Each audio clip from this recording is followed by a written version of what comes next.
When you wake up in the morning, do you ever think about the clothing you're wearing or where it might have came from? If you haven't thought about that yet, today we'll take a step back and think more about the origin of our garments. The fast fashion industry is a billion-dollar business, and in today's society, with the technology and social media, it's hard to not get caught up in the fashion trends and fads of today. Unfortunately, that industry isn't perfect, and one of the reasons why I wanted to learn a little more about the topic is my own personal consumption of fast fashion. A brief overview of what I'll be talking today. I'll be talking about the environment, economic, and social implications of fast fashion in modern society.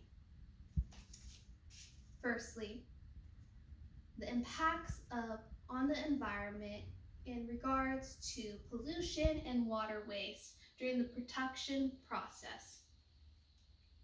According to World Bank, 10% of all carbon emissions and second consumer of water in the world belongs to the fast fashion industry, which is crazy to think about.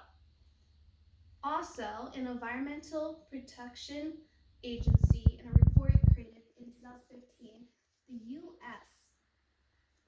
apparently created 16 million tons of wasteful textiles, of which only 15% was recycled. Which leads me into my next part of that, textile dyeing and treatment.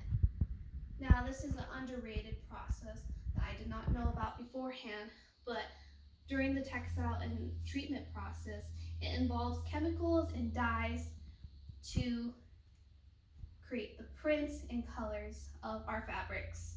Unfortunately, those chemical and dyes get entwined with the water when it's processed, and that water then goes into the aqua system, which is harmful for the environment, humans, and animals.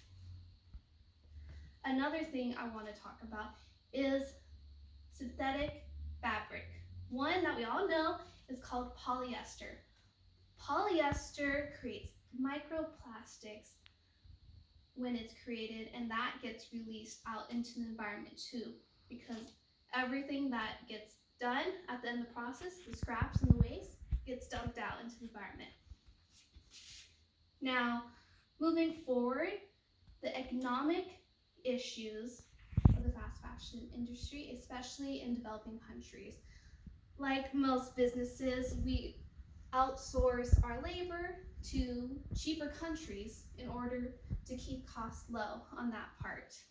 Unfortunately, most of the labor areas do not have safety protocols in place. They do not have livable wages, and they might have laws that do not protect children or workers.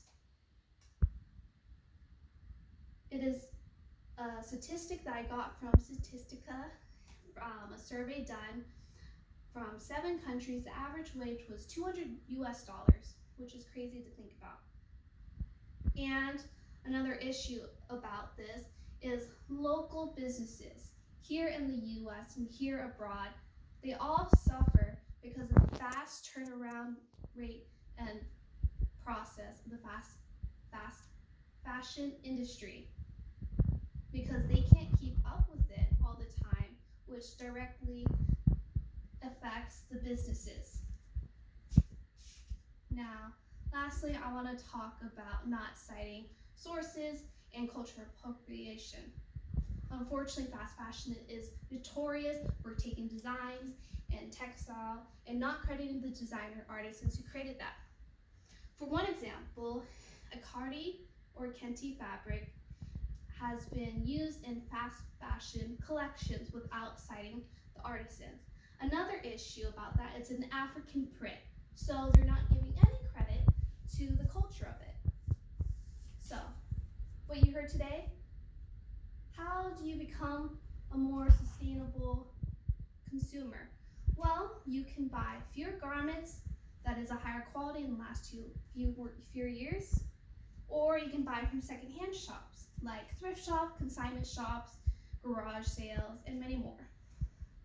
And a material you want to look out for is organic cotton, linen, reclaimed polyester, and then recycled denim. Those are all very good. Now, 2 local shops in Portland that you can go to is Munji, which is a Japanese brand.